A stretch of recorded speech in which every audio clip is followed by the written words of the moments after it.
everyone, Miss Carrie here from Miss Carrie's Creations.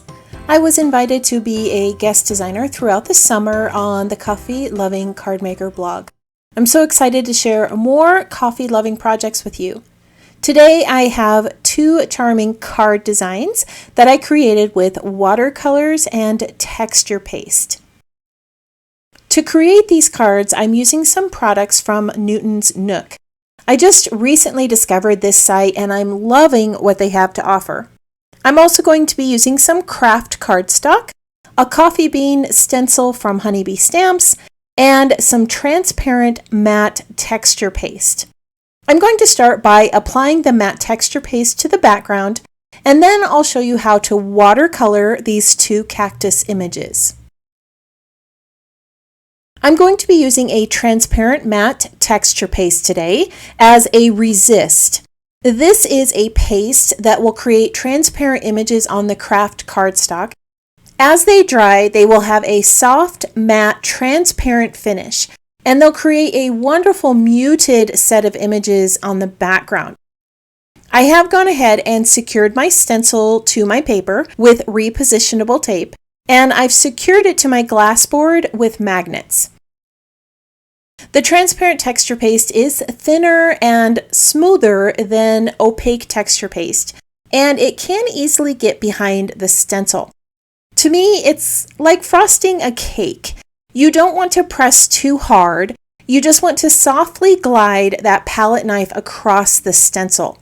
Be careful not to overwork the texture paste, or you will start to pull the paste up off of the images.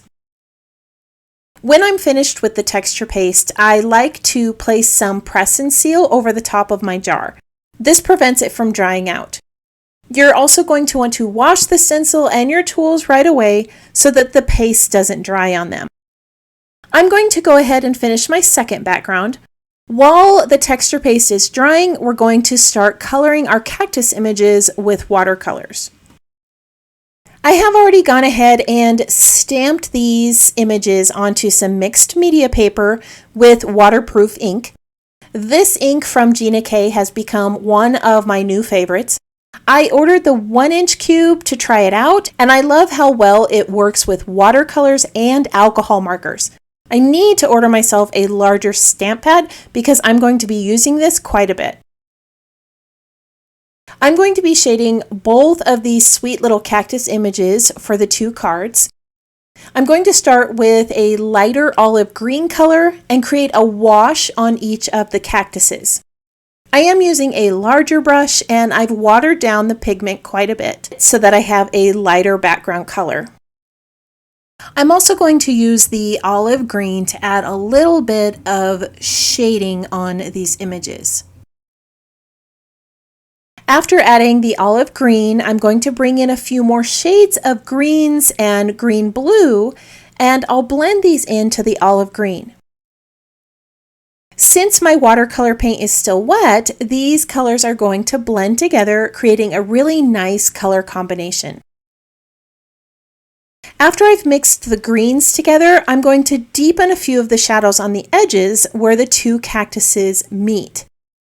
I'm going to do this by bringing in a little bit of brown. This softens up the green a bit and brings in some more shadows.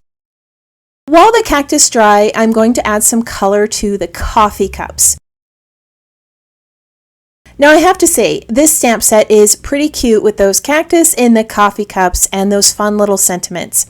If you missed them when I showed the supplies, one says, "Coffee makes you sharper," and the other sentiment says, "I'm a little prickly before my coffee." I can totally relate to that. As you can see, I have added a few colors of blue to the coffee cups, and I'm placing most of that color along the edges.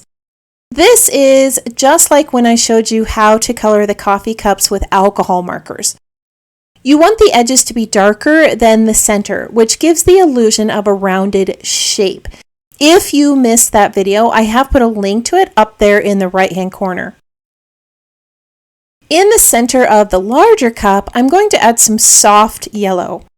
I have mixed a brighter yellow with white, and I'm watering it down to create a soft hue. After I've added the yellow to the cup, I'm going to bring in some brown along the edges. This is going to create a shadow along the edge and soften the yellow a little bit. On the flowers, I'm going to be mixing some pink and red together. I'm going to start with a softer pink and then add some deep colors towards the centers. I'll allow the two colors to blend into each other before I add some other layers. When it comes to watercolors, you always want to work in layers. I usually allow my projects to dry about 4 to 10 minutes in between each layer. All right, now that I've allowed some of the different layers to dry, I'm going to add a few little details. You can see that I already added some details to the blue and yellow cup, and I'm going to do the same thing with the other coffee cup. I'm just going to bring in a darker shade of blue and I'm going to deepen the shadows. I'm using a fine brush with very little water and quite a bit of pigment to color on the edges. If you add too much pigment to your brush, you can soften it with just a little bit of water. I'm also going to create some shadows on the grooves of the other cactus. Again, I'm using that small brush and a deep green pigment to add a little bit of shading. Once again, if you do use too much pigment and it needs to be softened, just add a little bit of clean water on your brush and spread that color across the image. All right, I'm going to let these dry and then I'm going to cut them out with the matching dies. Once I finish cutting these out, I'm going to show you how to do that texture paste resist background, and I'm going to start assembling the cards. Here I've gathered all of the supplies that I'm going to need to put together the two cards. I have two polka dot backgrounds that I cut from that pattern paper pack. I also have my cactus and two white hearts cut from cardstock using this stitched heart die. I also use that die to cut some heart shapes from that coffee bean background. The texture paste has dried and it's created a really subtle background. If you take a look at it, you can see the coffee beans, but I do want them to stand out a little bit more. So I'm going to be doing what's called a resist method with the texture paste and some Distress Oxide ink. With a blender tool, I'm going to apply some vintage photo ink over the background. I'm going to start off of the edge and blend the ink in towards the center of the card. When you start off the edge, it prevents any of those blobs of ink from ending up on your background. After I have completely covered the background, I'm going to wipe off the ink from the texture paste using a paper towel. The texture paste resists the ink, and because it's transparent, it's going to allow the craft paper to show through. You're able to see those adorable little coffee bean images, and then we have a nice, deep, vintage colored background. I'm going to repeat this process with the other background, and then we'll start assembling those cards. I'm going to be stamping sentiments on these little white heart die cuts. But before I stamp the sentiments, I want to add a little bit of blue ink in the centers of those hearts. These are going to create a nice little shadow behind the cactus cutouts. I'm using a mini blending brush for this because I want just a small amount of ink in the background. I am tapping off my brush before I apply the ink to the cardstock.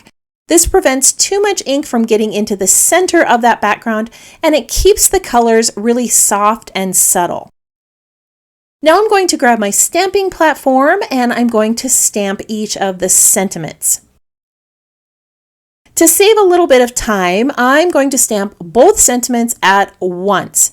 I'm using some magnets to hold the heart shapes in place, and then I'll stamp both of the sentiments with black ink.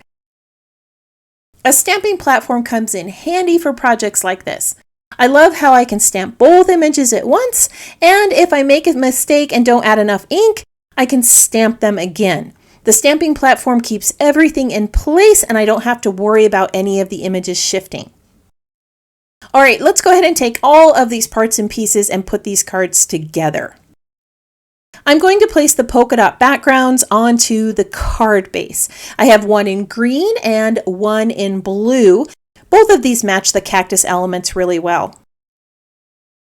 On the back of the coffee bean background, I have added some foam sheets so that it's lifted up just a little bit from the card base.